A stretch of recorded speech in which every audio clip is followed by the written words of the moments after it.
Do do do do do do do do.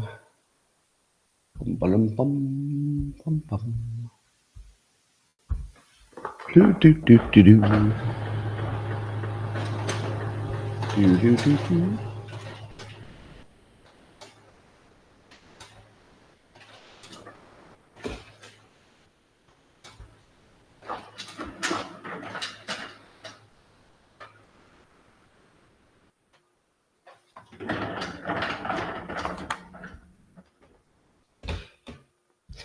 Do do do do do do. Down dum dum. Rum bum bum bum bum bum bum.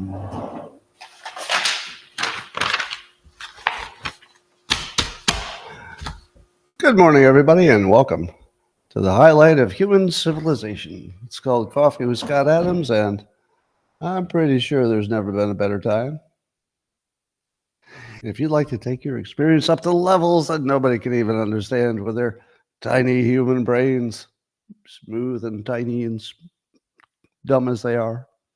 But if you'd like to be better than that, all you need is a cup or a mug or a glass, a tank or chalice, a sign, a canteen, jug or flask, a vessel of any kind.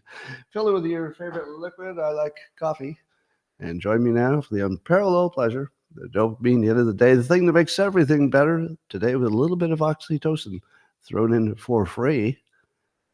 Join me now for the unparalleled pleasure. Sip.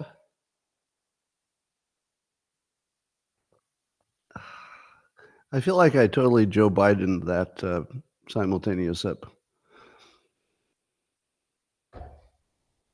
I'd like to read the simultaneous sip in the character of Joe Biden.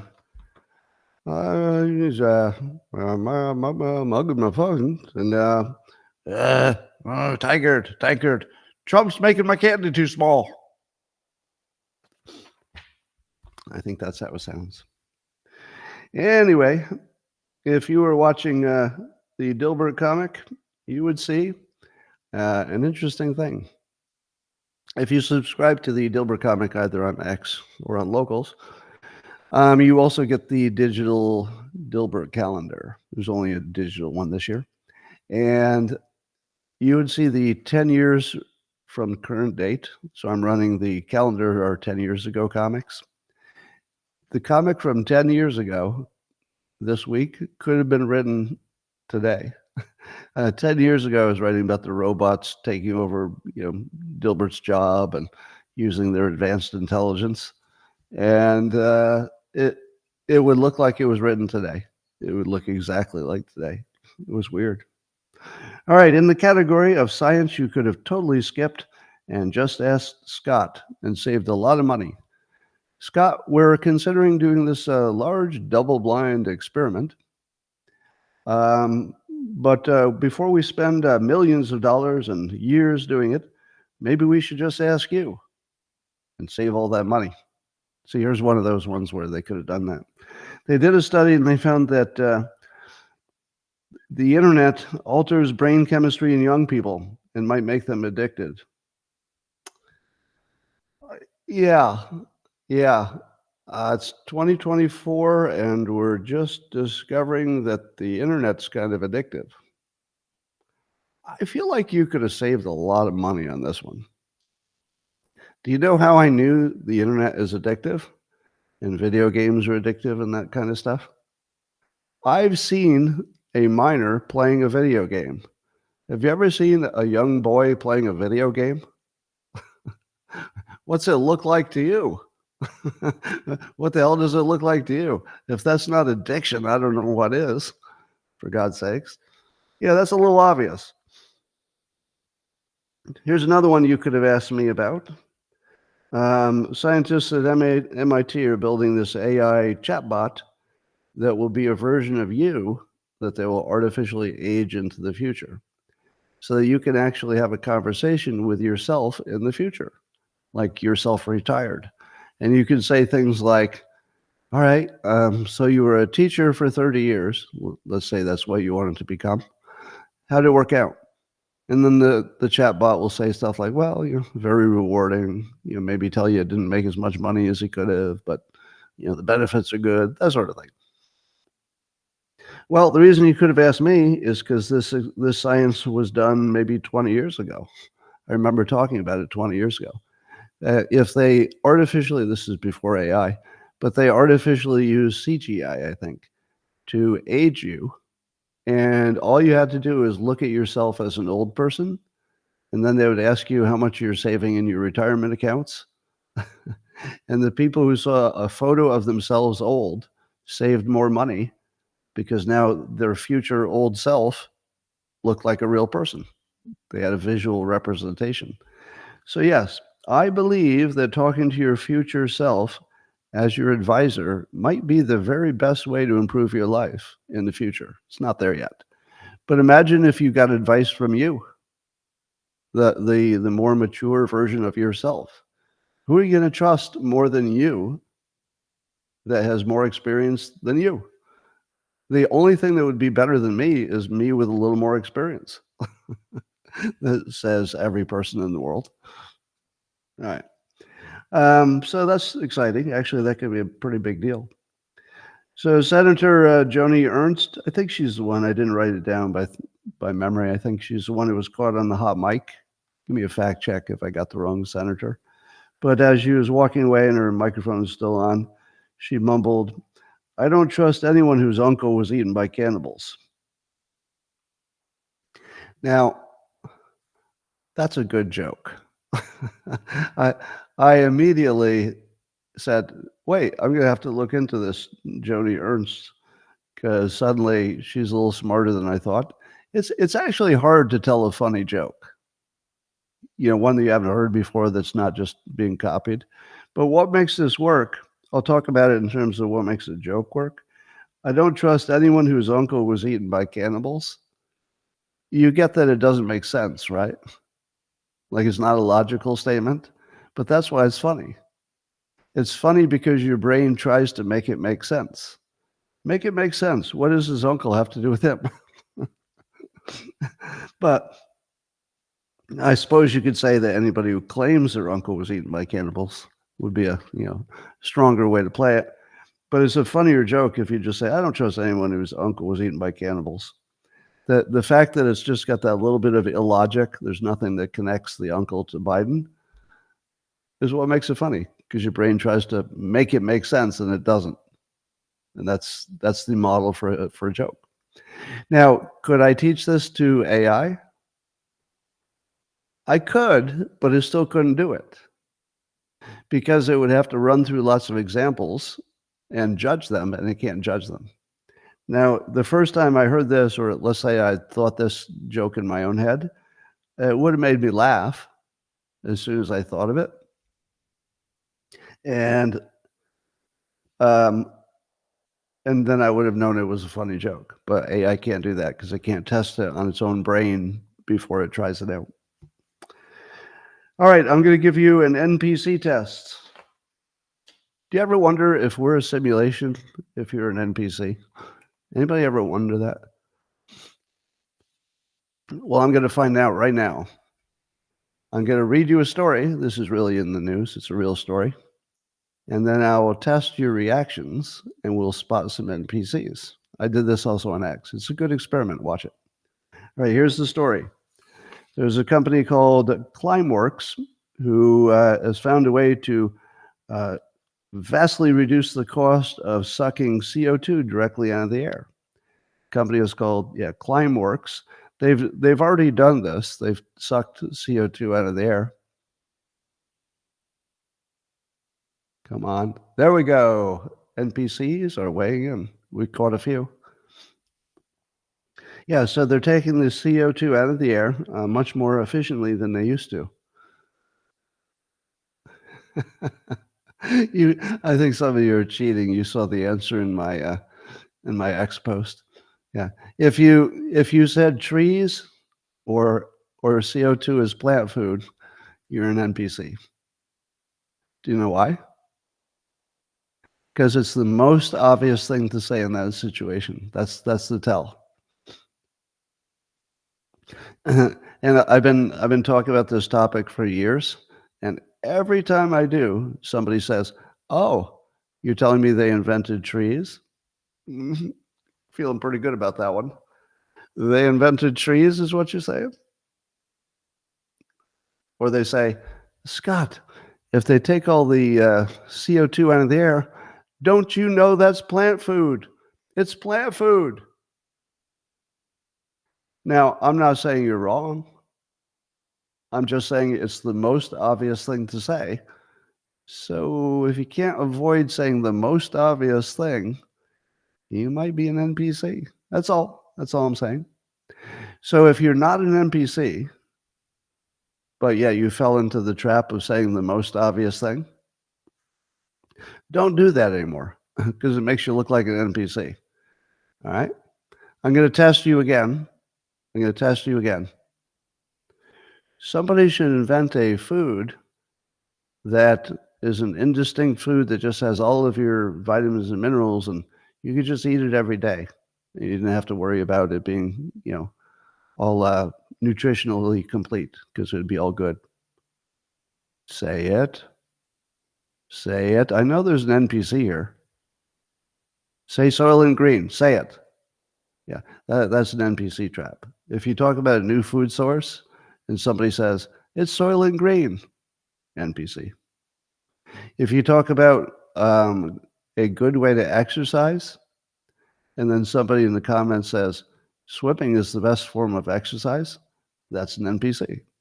Because it's the most obvious thing to say about every conversation about exercise.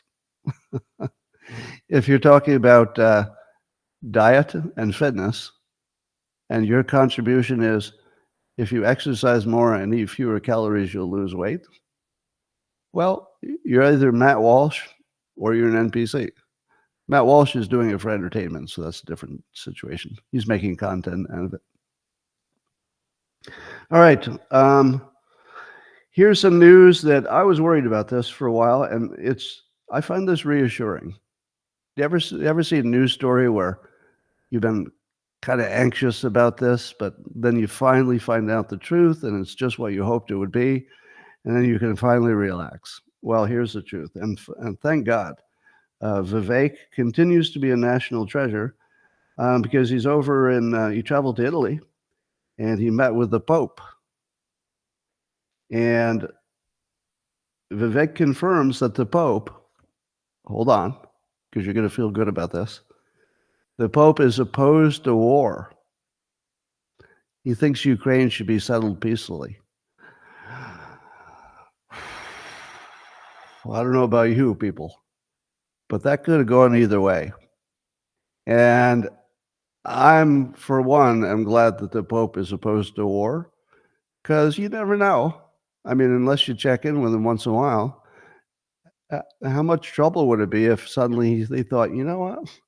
The more I think about this, the more I'm liking war. So I guess we got another reprieve. This Pope is the good kind, opposed to war. And thank you, Vivek, for going over there and confirming that for us, because up until now, we were just guessing. Well, nothing entertains me more than watching the Washington Post die from eating its own dog food. And what I mean by that is this.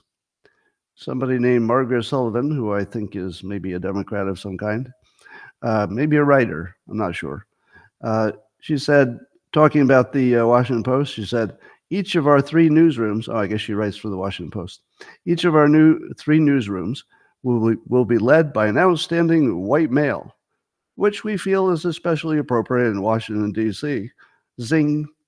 If these three newsrooms are successful, we will consider a fourth and a fifth. So how about my DEI and sarcasm, and I'll put them together? And here's what I say about that. This is the kind of writing that made the Washington Post lose $77 million just last year. Yeah, this is one of their best writers. You see the problem yet?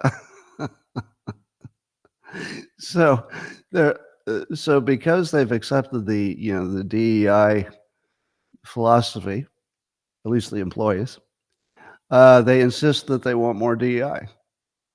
But management and ownership appears to have decided something opposite. as in, we can't lose $77 million a year and nobody's reading your stuff. So maybe we'll bring in some people who are very experienced. But the experienced people were white. And the new boss said directly that, well, I'll paraphrase this. So this is not his words at all. But he basically said, I don't have time to dick around, so I just brought people I know can do the work. I mean, again, that's not his words, but that's what it was. He said, basically, I just don't have time to dick around, so I got some people that I've worked with before that I know can do this. Now, is that smart? Very smart. In fact, I can't even think of a smarter thing. Well, it would be smarter than recruiting great people with a great track record. Well, the problem is that works everywhere except where there's a lot of DEI. So watching the DEI rip the culture apart after the entities such as the news have been trying to push DEI on us, I like watching it destroy their entire organization because that's what's happening. There's an FDA advisory panel that turned down an application for a specific psychedelic from a specific company that they were going to do Lycos Therapeutics. They wanted to use an MDMA-like substance. Actually MDMA.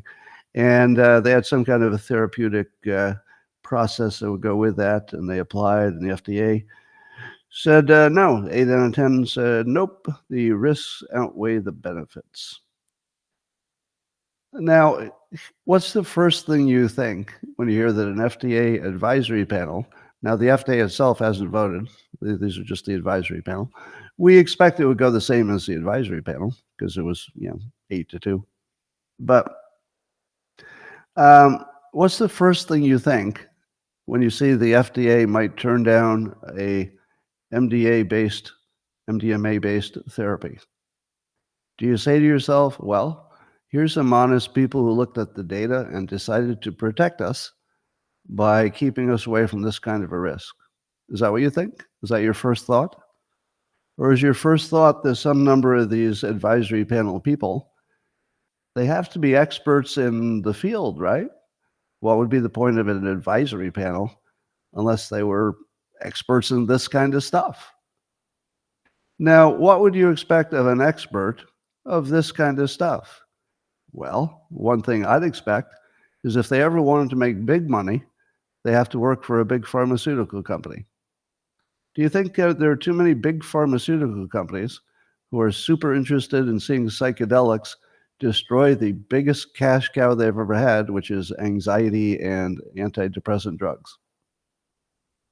So I ask myself, is there really any possibility that the FDA is even structured in a way that they could possibly approve something that's insanely good for the country, and you might not even need a professional to help you with it?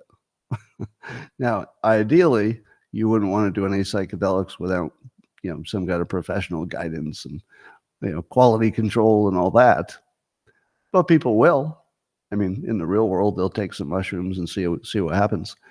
So I've got a feeling that the FDA, as structured, is not the entity we should ever trust for something that would reduce our costs by 100%, basically, cost of treatment, and also would fix you almost immediately, according to many, many reports. So I don't know. I'd love to think the advisors got it right, but we live in such a zero trust environment that I just automatically assume they didn't get it right. Do you have the same reaction? My working assumption is it's crooked. Do you have the same? I have no evidence. It's just a working assumption. Meanwhile, the EU Commission, they're looking at expanding their surveillance of their population into digital devices. So they would maybe authorize the government to listen into your digital devices. I assume we're already there. Is there anybody who thinks their digital devices are not listening to them? You know the people who don't want to have a let's say an Amazon or a Google or an Apple digital device, is because they're afraid it will listen to them in their private time. How many of those people also have a smartphone sitting on a table next to them at the whole time they're saying, "Oh, sure wouldn't want to talk into that digital device over there while you've got your smartphone in your hand"? If the government wants to hear your stuff, can't they get into your phone just as easily as they can get into your digital device? Your I feel like it's only a question of whether they want to get your stuff. If they want to get all your communications and also listen into what you're doing at the moment, I think they can do that to everybody all the time. I don't think having a digital device would make really any difference at all. Because when are you away from your phone? How often do you spend near a digital device, but not your phone? Not very much. Anyway, the X platform, Elon Musk's X platform, is maybe going to do some video product that's kind of like TikTok and Instagram Reels. And there's a TV app coming too. So sure enough, the X platform is going to be the everything platform. And Musk would be crazy if he didn't do Reels and TikTok things. Because, American TikTok might go away or might get divested and be with a competitor to X. Yeah, all the existing companies should be trying to chip away at that TikTok business. Could be big. I heard also that maybe there's a rule change on X that would allow more adult content so long as children couldn't see it. And that I feel like that might be related to the Reels because the Reels have this way, even if you have rules against what kind of content can be there, they have all kinds of ways to beat it. Have you seen on Instagram, for example, you're not allowed to do full nudity. But have you seen the workarounds to the full nudity? They do skimpy, wet T-shirts that I suppose technically would show you clothed, but leaving nothing to the imagination. The other thing they do is they flash you so that you have to try to catch it on a screenshot. So it'll be some Instagram influencer who just lifts up her top. I guess the algorithm can't catch it. So everybody's always looking to cheat. So it does seem to me if Musk is going to go big on video, these short video loops, it's going to attract that kind of business. And you might as well adjust your rules because you're not going to stop it. So that's the way I do it. There's a investor called Vinod Khosla, who I really worry about him because he says stuff that just sounds like he's crazy. I mean, he's presenting himself like, I don't know, like he's stupid, but that couldn't be the case. So I wonder if there's something else going on. But he was on CNBC and just called the podcasters of the All-In Pod Maga extremists. How could he possibly even be familiar with the podcast or those personalities? The All-In podcast, David Sachs and Chamath, and a couple other buddies whose name I keep forgetting. Sorry about that. I only remember the two. Anyway, the All-In Pod are people who I imagine might have voted Democrat in a normal time. I don't know what their affiliations are, but they present themselves as simply factual patriots, basically dads. So they have a dad vibe, a patriot vibe, and just a practical vibe. Like what makes sense, what doesn't make sense, without all the BS. And if you just simply try to call balls and strikes and just call things the way you see them, like, hey, the border seems a little bit too open. I mean, nothing weird, just the most ordinary observations. But the All-In Pod can, let you see things through different windows and, more interesting takes. But does he really think they're MAGA extremists, or is there just something wrong with this guy? I don't know. And what's interesting about it is that it's counter to the trend, which we'll talk about in a minute. There are yet again a few more Biden brain malfunction videos where he tries to talk in public and things don't go well. I don't need to give the details. Just be aware that he's failing fast. Have you seen a video recently of, let's say, his debate performance in 2020? Have you ever seen that? Watch Biden's debate in 2020. He is not the same person. Yeah, in 2020, I was saying he's too old and we can't take a risk on this. But if you see him by today's standard, he looked positively young and vibrant just at the beginning of his term. He has lost so much. And indeed, the Wall Street Journal is reporting that both Democrats and Republicans are saying privately that when they meet with him and they're in the same room and they're meeting privately, you're hearing stories like this. And this is back in January. I believe he's failed, obviously, even since January. Would you agree? I think the last 5 months, you can see the decline. It's obvious. But even in January, people said he spoke so softly at times that people struggled to hear him. And he would read notes even from the most obvious points, meaning that he couldn't handle even the most obvious thing you say about a topic. And they would pause for extended periods and sometimes close his eyes for so long that sometimes they didn't know if he was even paying attention to the meeting anymore. So those are reports from multiple people who have been in the room with him recently. But counter to that, we have Morning Joe, who is here to tell us that not only is Joe Biden sharp, despite everything you see with your own eyes, behind closed doors, he's the sharpest, smartest guy on internet. Oh my God, compared to somebody like McCarthy or any of these other people. Oh my God, I can't even tell you how smart Joe Biden is, how on top of it he is, how his brain is like just a perfect machine right now. Can you believe that Morning Joe actually, embarrassingly, is pushing the most obviously not true thing as if it's true? And I watched Mika. She has what I call a Mika face. It looks like wife face when your husband is saying some shit that you're not quite buying into yourself. Do you think that Mika is fully on board with the Biden looks fine to me? I don't think so. Look at her face. The whole time her husband is talking, she's got like a weird little smile, like, yeah, I know what you're saying, and I kind of like the direction of it, but I think everybody knows you're full of shit. So maybe you could tone that down and embarrass me less on TV. That's what it feels like to me.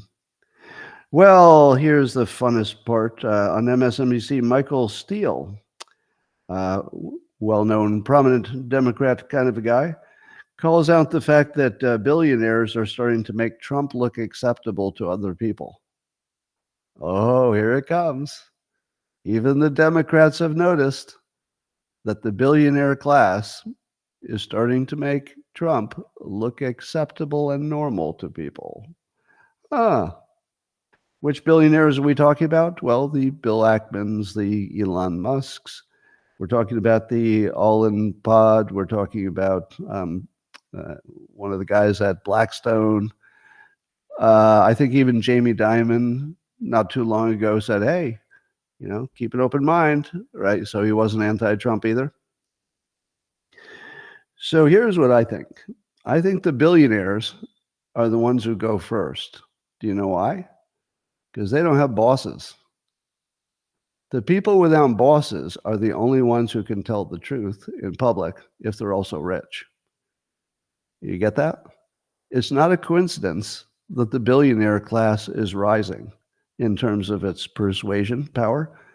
It has to, because there's nobody else who can do it. And you know why they're, I feel, and I see it, and you can almost it's palpable. The incentive for the so-called billionaires that I mentioned, their incentive seems to be the Spider-Man curse, as far as I can tell. They do not seem to be driven by partisan politics. They don't seem to be driven just by profit.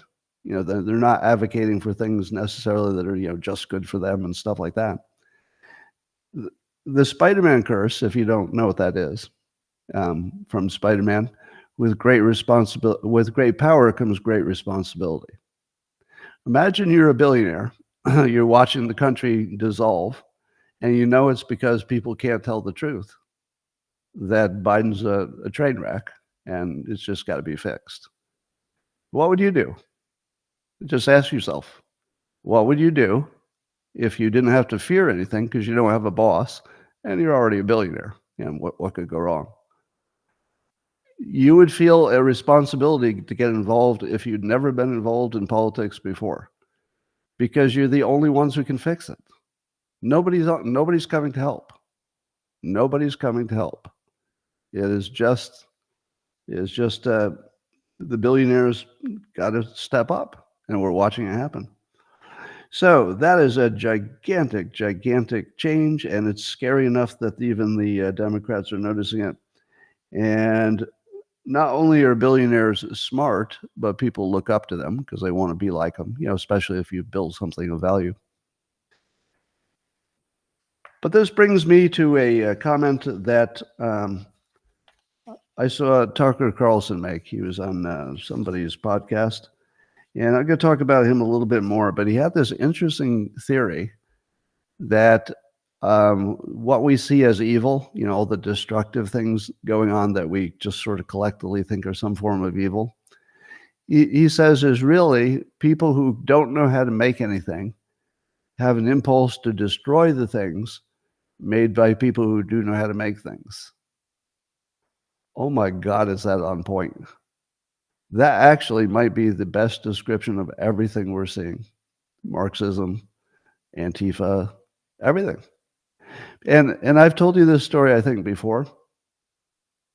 The first time I discovered this thing where people will destroy anything that looks like good work from other people is when I developed the Dilbert comic when I was still working at my corporation at the phone company.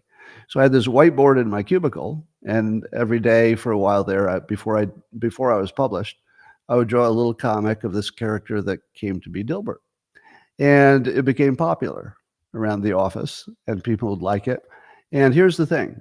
If you can do something like that that's sort of show-offy, it kind of demonstrates you have some kind of genetic quality that somebody might want to mate with.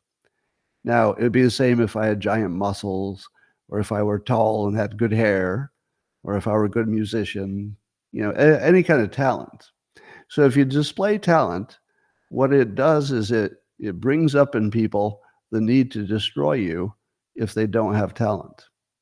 Other people with talent will look at you and say, hey, that's pretty good, because they're not afraid. They have talent.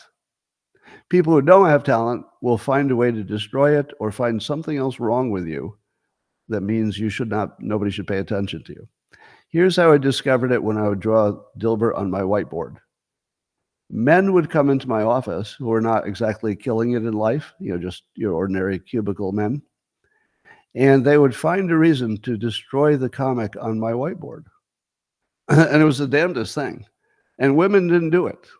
Women didn't do it, ever. But and I'll tell you how they'd do it. They'd walk in, and they would lean on it. They would just lean on it, and they would erase it with the back of their shirt, or they'd be making a point, and they'd pick up a magic marker, and they would start drawing They would start drawing whatever their point was, like directly over my drawing, or they would pick up the eraser and erase my whiteboard in my office of a drawing that I made, and then just start doing whatever they were going to tell me.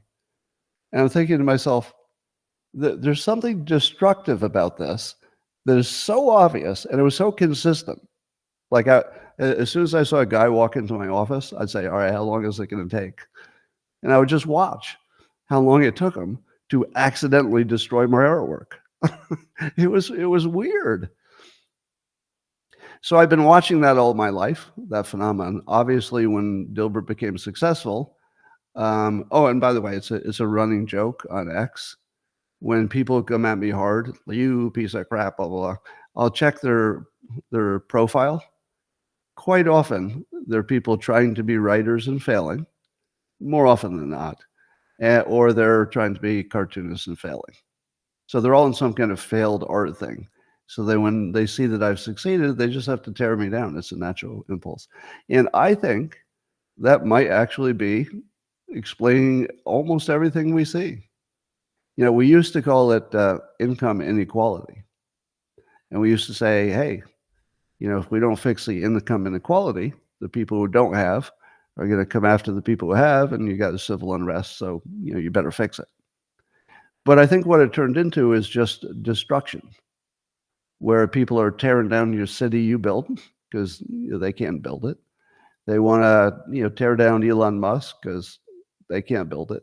I mean, look at the fact that Elon Musk builds, Tesla, and then some Delaware bunch of punks who couldn't succeed at anything decided to take away his paycheck of $53 billion. Why'd they do that?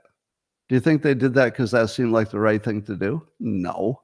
I mean, it might have been purely political, but I think if you see it under Tucker's filter, it actually looks clear.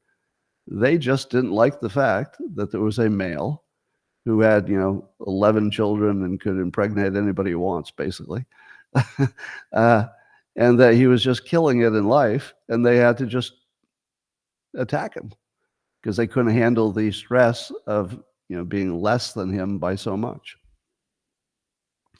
So look for that effect. It's everywhere. It's fake poll season. Newsweek has some fake polls where Joe Biden is suddenly leading Donald Trump in multiple battleground states. Oh, yeah, I'm sure that really happened. I'm sorry. And if you read all the way to the end of the article, it'll be like, well, they started the poll online, and then I said, wait, what? They started it online, and then some of it's not online? What good is an online poll? Why in the world would you report an online poll without saying, okay, this is not scientific, but we did an online poll? Now, I don't mind that, because at least you know what you're getting. But you have to go all the way to the end to find out it's not even a little bit credible. And I think I read the entire article without seeing who did the poll. I think it might have been there, but normally a story about polling, they put the polling entity in the first paragraph, right? You've all seen stories about poll results. It's the first paragraph. Yeah, I'm not even sure it was in the story in this case. So it's exactly what it looks like. It's fake poll time, and the fakest of the fake news will be the ones that are reporting them. So Newsweek, you should just assume, is a bullshit publication and just a Democrat organ at this point. All right, Rasmussen had a poll that 63% of Democrats believe the judge should sentence Trump to prison. I don't know. These kinds of polls are just people going to line up on political grounds. Yeah, I don't know what to make much of this. Everybody thinks the other side should go to jail. All right. Could have asked me. I'm seeing some smart people say that the prosecution of Hunter for the gun charges might not be what we think it is. On the surface, it looks like, oh, justice is blind, and even a president's son can be, charged and go to jail for crimes, because that's how good our system is. It's a fair system. But he's being tried in Delaware, where we're expecting a hung jury of people who just like him. Maybe the judge is fake, maybe jury nullification. So you're basically seeing a situation which might be a completely fake trial to show the country that, well, there's no lawfare against Trump, because look, even Hunter Biden's being handled by the law. So it must be fair because it's happening to Hunter, happening to Trump. I mean, that's as fair as you can get, right? Well, as others have pointed out, the gun charge is the most disconnected from his father, and the one that doesn't get you to anywhere near any discovery about anything that Hunter did with Burisma or Ukraine. Is that a coincidence? The only one we're seeing is the only one that has nothing to do with politics. And it's the only one that makes Hunter look a little sympathetic, because Republicans and people like me say, you know what? We do like people to have some flexibility about owning guns. I mean, until a crime has been committed, that's, a different situation. And although he did seem to be reckless with his gun, so this, I can't say it's the wrong decision in this particular case, but it's probably not a coincidence that he's being tried for the only thing that would divert you from Joe Biden, the only thing that would give you maybe some sympathy for Hunter, because it's really about his addiction. And I do have sympathy for that. And at the same time, he might have no chance of getting convicted. So it's everything. It's everything for Democrats. They can pretend that the law matters. They can get him off and say, well, I guess it was nothing there. And then they can say, and obviously the lawfare against Trump is real, because look, the law is operating wherever there's a crime. So it looks like it's bullshit. Facebook/Meta is rumored to be thinking about testing unstoppable ads where you can't skip them. Oh my God. Why don't they just tape my eyeballs open and feed me ads? Anyway. In The Hill, publication The Hill, Democrats are saying that Biden needs to appear more in touch with voters' needs, especially inflation. Well, I thought their plan was to say Trump was the cause of the inflation. And I would like to introduce the theme for today, which is everything the Democrats are doing is imaginary. It's all imaginary. So Biden's going to pretend to address inflation, and he's going to pretend it was Trump's fault. That's imaginary. But on the border, since the border was his weakest political issue, Biden's issuing some executive order that looks like it's completely a hoax, meaning that it will stop a few people, but it won't come anywhere near, ending the crisis at the border. But he'll sell it like it did. He's going to sell it like, well, it's as far as we can go without those Republicans being useful to us. So I won't give you the details. You'll see the details on the other news, but it's supposed to put a limit on the asylum seekers, but there are so many other holes that it leaves open. It's not even clear you'll know the difference, really. So he's got a fake case about inflation. He's got a fake executive order about the border. And, but he's also got a fake Gaza peace plan, which he keeps claiming Israel is behind, and Israel says, well, not really. So he's trying to make it look as though he's got some peace coming, but that appears to be fake and just for politics. So he's got a fake economic idea about inflation, a fake border idea, and a fake Gaza peace plan.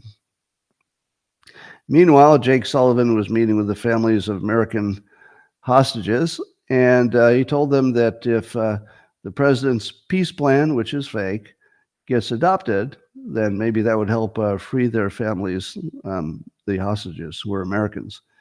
Now, this is another example of Democrats failing to understand human motivation in every domain. What happens if you negotiate with the people who have your hostages? Everybody knows that. It makes them do more of it. If you want to have more hostages, give them something before they give the hostages back. Let me tell you how you should deal with the hostages. America should give Hamas a target list. Things that are going to disappear in the order that they will disappear until all of our hostages are back. And then after they're back, we'll maybe try to help them with a peace plan. But until then, Israel can do whatever the fuck they want. Let me put it this way. As long as Hamas has one American hostage, and we know it, Israel can slaughter the whole fucking bunch of them, because what are you going to do? They're basically killing their own people at this point, because if they're going to make their own citizens hostages and our citizens, unfortunately, the only way you can prevent this happening in the future is to do things that nobody with good conscience would want to do. But fortunately, we have people who are willing to do hard things, and they're very willing to do it. So I think we should just say to Hamas, here's the deal. Here's all the stuff that's going to disappear. And then, of course, they're going to call the bluff. And then you say, all right, we just gave some mother of all bombs to Israel, and they're going to drop them on this neighborhood. So you better get out of that neighborhood. And you just make the whole neighborhood disappear, ideally after people get out. But unless you go savage, they're just going to keep taking Americans. So, and by the way, who knows if we could really ever get them back? They may already be dead. But yeah, this is the worst idea ever. So imaginary peace deals. Wow. So when do we notice that everything that Biden has done is imaginary? So he ran for office on the Fine People hoax and the drinking bleach hoax. Hillary Clinton ran on the Russia collusion hoax. Now he's got a fake border plan, a fake Gaza plan to blame Trump for inflation. He's got a fake war in Ukraine, fake in the sense that they're not telling us the real reason we're in Ukraine. Am I right? And we're there for energy. We're a pirate ship. We're a pirate ship trying to take the booty from another pirate ship. But he's telling us we're fighting for, I don't know, my democracy or something. Yeah, it's all fake. Then you've got the lawfare against Trump. That's all fake. You've got the polls showing Biden pulling ahead. That's all fake. You've got the Morning Joe and the MSNBC crowd still protecting the Democrats, all with fake news. And now here's the things they want us to believe. By the way, did you know that dementia causes paranoia? Dementia is well known to cause paranoia and confusion and memory problems. Let me tell you some of the things that Biden is saying about Trump, and you tell me if this sounds like a person in their right mind, or does it sound like somebody with dementia-fueled paranoia? Trump's going to steal your democracy. This could be the last election ever. Trump has dictator tendencies. Trump destroyed our norms. Trump brings chaos. Trump snapped when he lost the election. Trump is a felonious insurrectionist. Trump would be worse than last time. Trump thinks he's above the law. Do you see the pattern? Every fucking thing that Joe Biden is promoting is fake.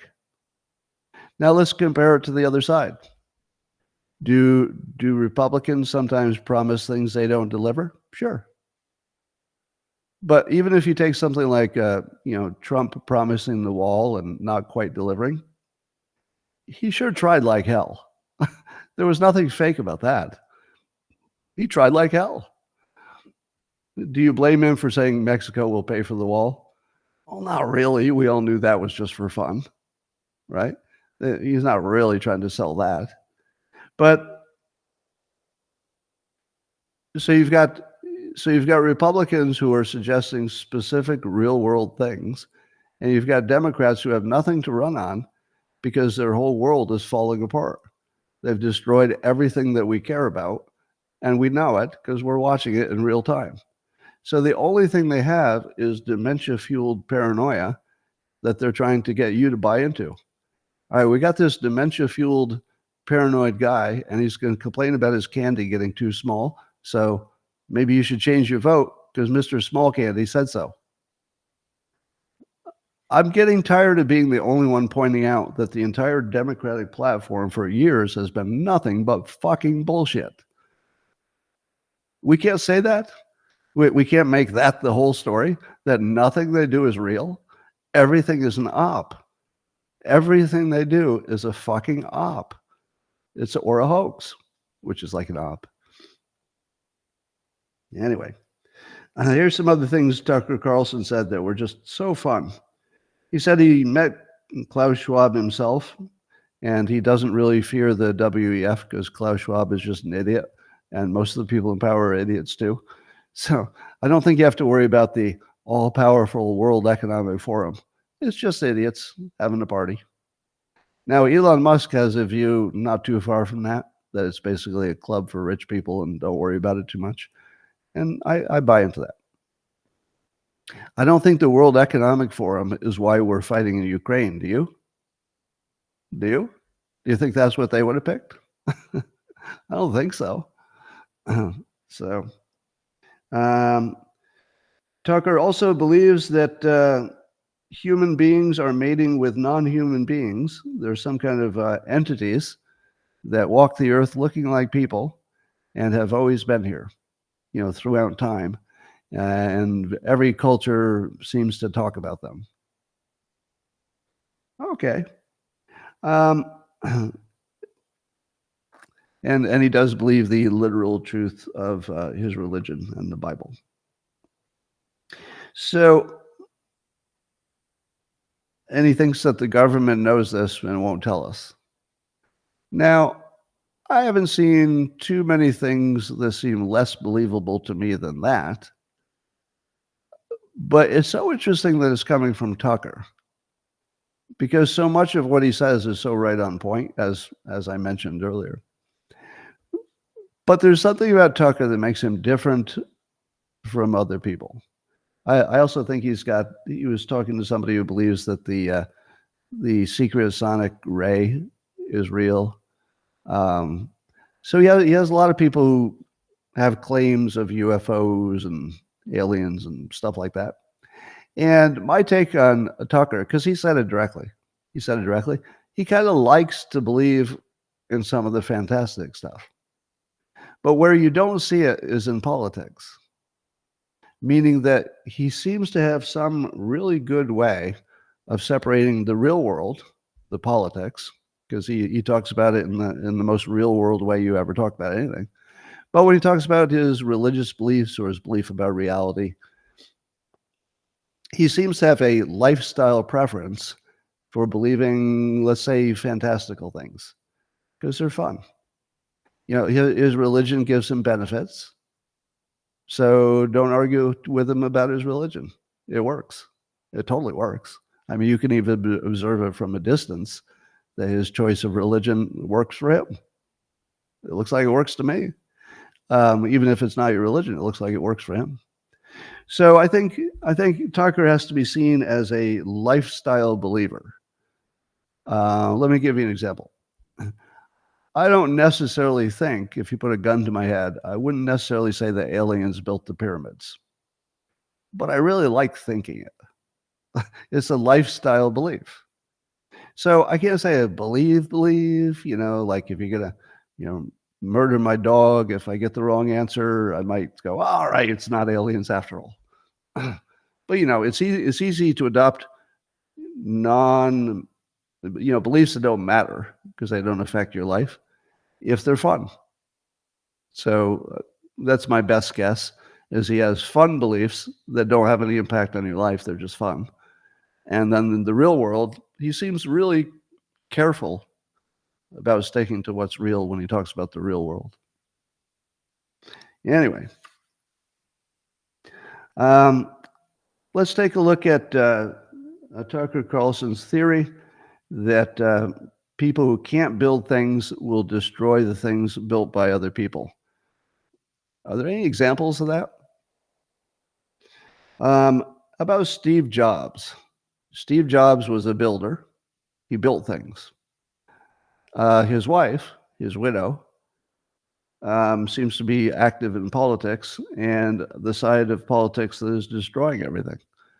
Would it be true that Steve Jobs built and his widow is destroying what good there is in the country? So she's what did she buy? The Atlantic? She owns the Atlantic, right? Which is just a propaganda outfit. What about Jeff Bezos?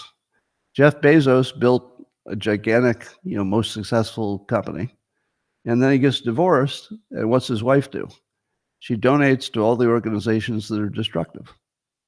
Now, she doesn't think of it that way, I'm sure, but you can see it.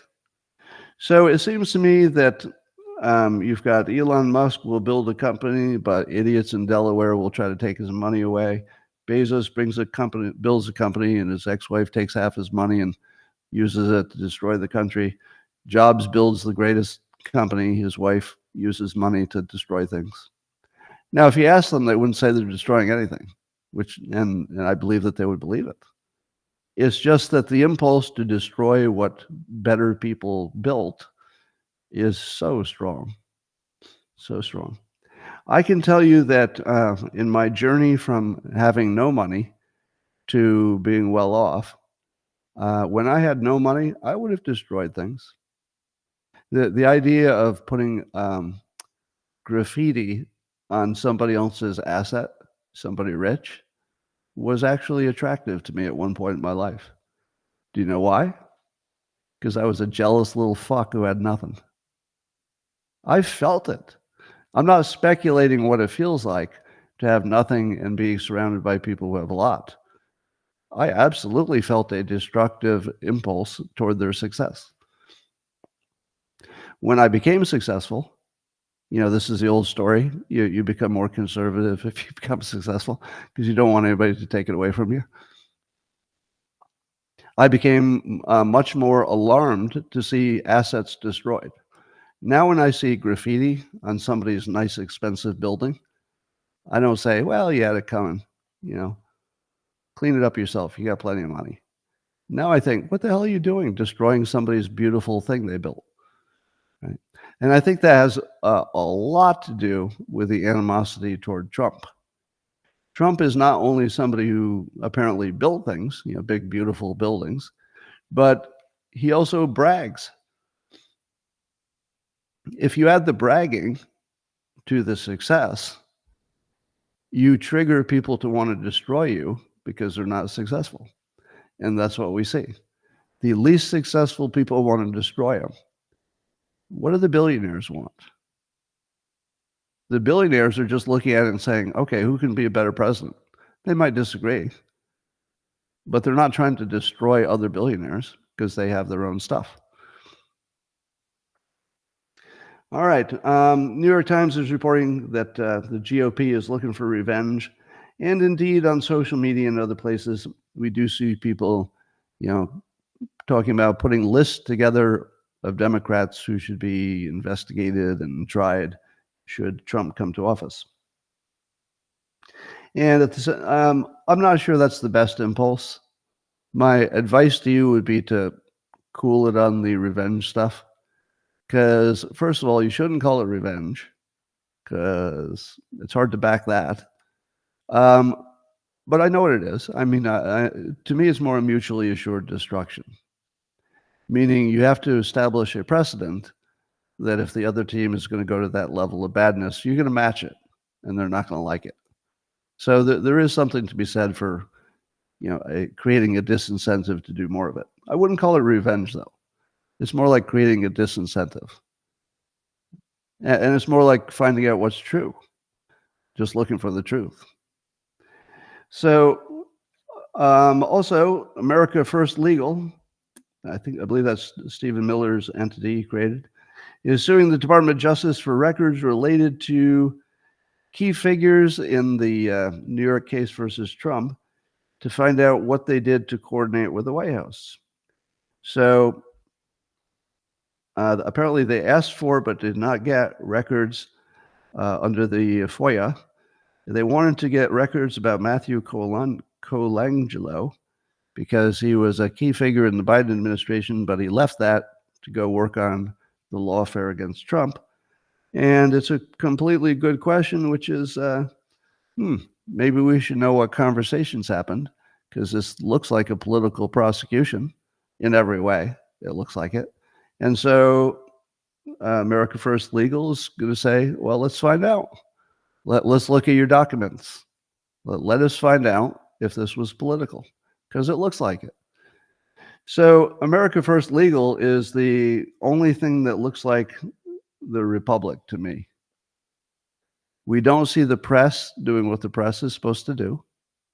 We don't see the politicians do what the politicians we'd want them to do anyway. But America First Legal is doing everything I want them to do. That's everything I want to see happen. I want to see the bad guys get pushed.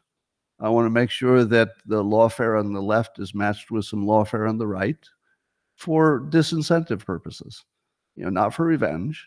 I don't really have a feeling about revenge, but I would certainly like to have a mutually assured destruction in case either side gets out of hand. All right, now the big payoff.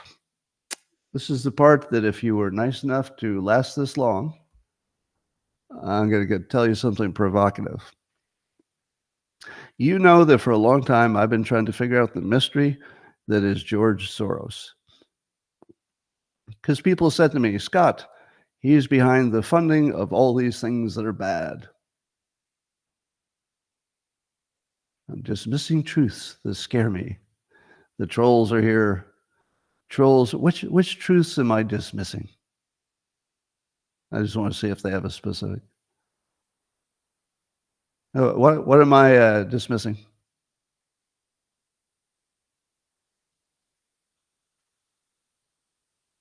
Anybody? It's called justice.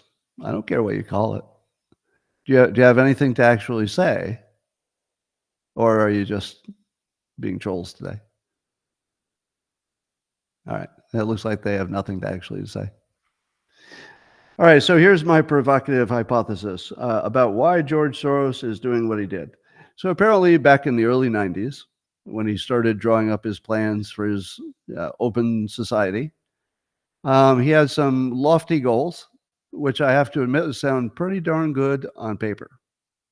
Now, I haven't looked into them, but my understanding it would be things like, wouldn't it be great if people could immigrate to where the work is, right?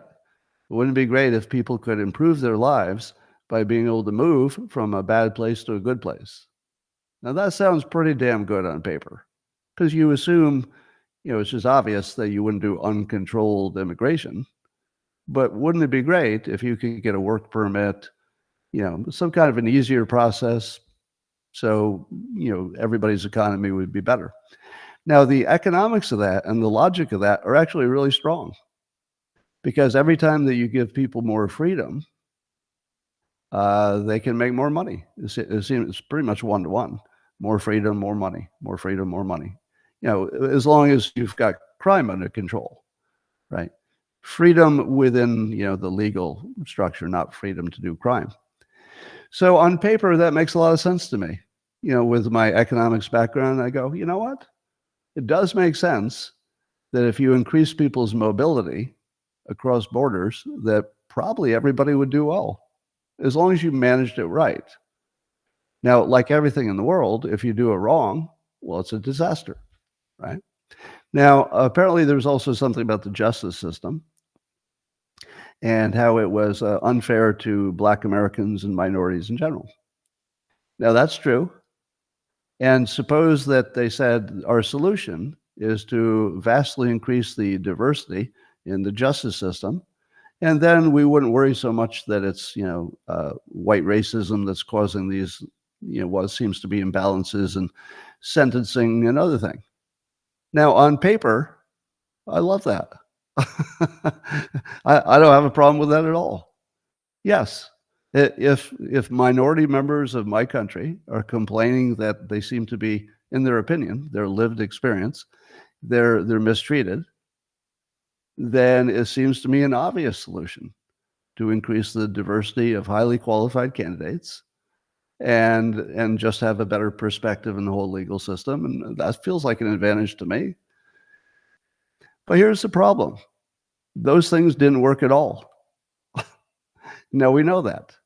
We're seeing that, things that are getting funded are like crazy things, like Black Lives Matter and Antifa and open borders.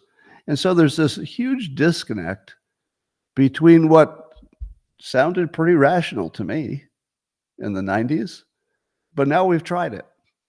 We know what works and what doesn't. Why would you still do it? Like, why wouldn't you say, wow, that didn't work? Or we still like these things, but we're going to have to put much better guardrails on them. Why wouldn't you do something like that? Now, the theories I've heard just don't make any sense to me, right? Elon Musk, one of the smartest people around, says that he thinks that George Soros just hates humanity. I don't think there's a chance that's true. I really don't. I don't think there's any chance that's true. He's seen the darkest side of humanity because he was around during the Holocaust, right? He saw it personally. So yeah, he's seen the darkest side of humans, but I don't know. Do you put all of that effort into this very specific way of moving things just because you hate humanity? I mean, there must be way better ways to hate humanity. It's a lot of work to hate humanity in that very specific hard work kind of a way. So I don't believe that. Then there are others who say, well, it's a Marxist thing. You know, all the bad stuff is Marxist. But you can't tell me that the greatest capitalist of all time is secretly funding the Marxists so they can take all of his money away someday and his family will be locked up in jail or something. That doesn't make sense. So I don't believe that it could be because George Soros hates humanity. I don't believe he's pro-Marxist. That would be crazy, and he's not. I mean, it would just be crazy. And then other people said, no, he destabilizes things so he can make money. Right, but not the country you're in, not the main place you've chosen to live. You don't destabilize the country you're in. That's not how that works. I mean, if you did, I mean, I suppose you could make money, but it's not really the right play. I mean, you wouldn't expect like a smart guy to do that. Oh, here we go. I knew you were going to hit me with the all capital Jewish conspiracy. So we've got the all capital people shouting, "It's the Jews!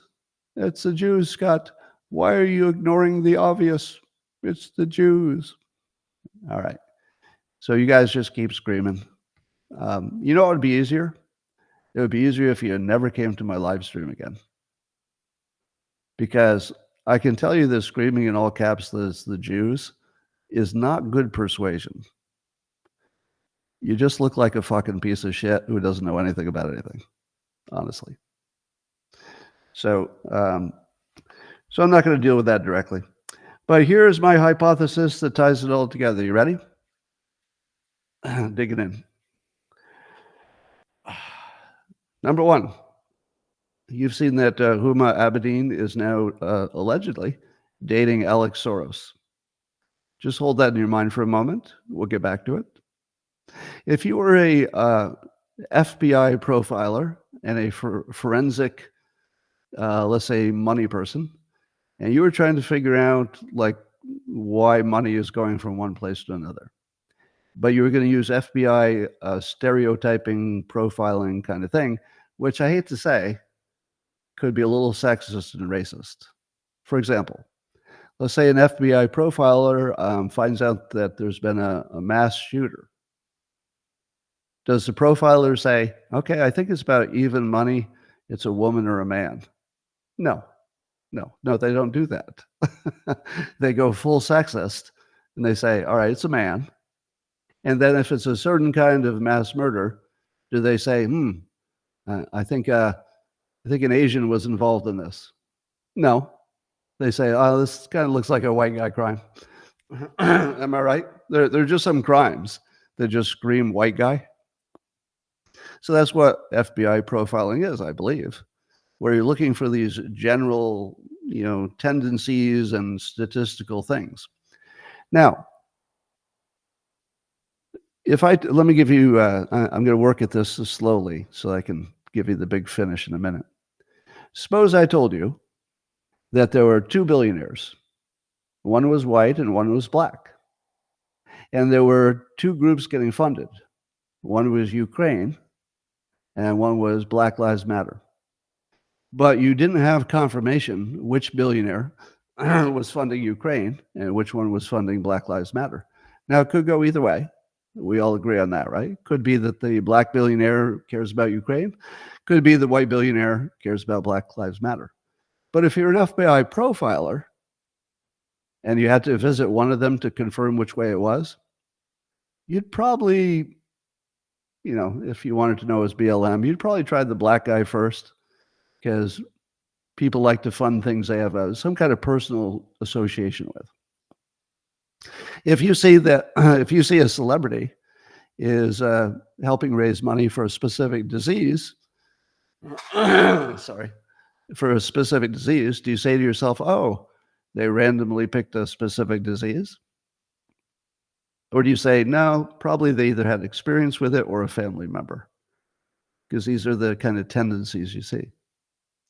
So look at George Soros's funding and all the things he's funded, from Black Lives Matter to Antifa to LGBTQ things to open borders. And then look at George Soros. Does it fit? In the comments, somebody's still yelling in all caps, the Jews, the Jews. Let me finish my hypothesis before which doesn't have anything to do with that, by the way. All right. Here's my hypothesis. If I were to guess who was the billionaire who was funding all the things I mentioned, I wouldn't say a Hungarian octogenarian white guy. It's not impossible, if he's just ultra lefty or whatever, but it's not the first thing you think of. The first thing I would think of was that the funding was coming from a gay Black American who lived in either LA or New York and was, had sort of maybe a Marxist open borders bent. Would you agree? But that's not George Soros. But wait, we have to update. George Soros is not even in charge anymore. He's already turned it over to Alex Soros, right? Now, Alex Soros, as we've been told, is dating Huma Abedine. And how does that make sense? Again, he's not a gay Black man on either coast. He doesn't seem like he's a Marxist. I mean, he seems like he'd probably be a capitalist. How does it make sense? Well, somebody clued me into his prior relationships. And if you believe all the photographs on the internet, of which there are many, before Huma Abedine, and I don't know the timing exactly, but it looked like he was similar age to what he is now. He had some kind of a relationship with a gay Black fashion designer from LA. And if you look at the photos, they're very close, or what they were. And if they are, I don't know, maybe it's still going on. But the look of it is that he was the dominant partner. You can't miss it. So the partner was a very large man, and Alex Soros is a smaller man. And when you see them sort of posing for pictures, the larger man is holding the smaller man almost like a submissive. So imagine, if you would, the panic there would be if you're a top Democrat and a normal person. Suppose you're Hillary, let's call her normal for now, or you're Barack Obama, or you're just any one of the normal, Kerry Democrats. And you see that your biggest problem is that George Soros keeps funding the craziest people in the world. And you have to explain it because it's part of your party, and you can't do anything because he also funds you, right? So what are you going to do? I'll tell you what I'd do. I would send my agent, Huma Abedine, to control Alex Soros. I would find a way to get him out of that relationship with his boyfriend. And I would make sure that there was an adult in the room that reported to Hillary Clinton and the adults in the Democratic Party who was making sure that he did not do crazy shit. Now, you're saying to yourself, Scott, you're talking as if Alexander Soros is like a moron or a child or something. That's exactly what I'm saying. If you've heard him talk, which is rare, because he doesn't give interviews that I've seen, but I did see him talking at some event, and he seemed to be a moron, as in really a moron, not like the usual kind where we say, oh, this politician's a moron. No, I mean the real kind. I mean, like, oh my God, kind. So it seems to me that you're watching a Clinton op on their own team. It looks like Clinton and Obama realized they had to take control of Alexander Soros because they need to stop him funding the crazy shit and keeping the border open and funding people who are going to cause riots and all kinds of insane things because they can't defend it when trying to get Biden back in office. So did you know that Huma Abedine is 10 years older than Alexander Soros? Did you see the photo, the only photo of them in something that looks like a date? If you look at his hand, she's cuddling up to him at a booth in a restaurant. He's got his arm around her. But look at his hand. His hand looks like this. He's got his hand in a little, like a loose fist. Well, it's around her waist. Who poses for a photo with their girlfriend, puts their hand around their back, and does not put their hand flat on the body of the person? Who hugs somebody with an open hand? Well, you don't do that to your girlfriend. And I don't think that somebody with billions of dollars is dating somebody 10 years older. Can you give me an example of the other billionaire who decided to date somebody 10 years older? Has there ever been a billionaire who ever voluntarily got into a relationship, a male billionaire, who got into a relationship with somebody 10 years older? Even once. Now, I mean, I realize that's an ugly thought, but I've never seen it. Have you? So I propose to you that this is an op and that there's a game within the game in which the Democrats are trying to wrestle control of this big bank called Soros. I believe that the senior Soros is checked out and had no idea where his money was going or what damage it was doing, because that's the part I didn't understand. I didn't understand the correction. I understood the original goals. They sound great on paper. I don't understand the lack of correction. And the only way that makes sense is if there was somebody who was controlling Alexander Soros to do the very worst things that didn't make sense at all, but he was not capable enough or strong enough to say no or even to know what was wrong. And so the fixer was sent in, and it's Huma. What do you say? Mystery solved?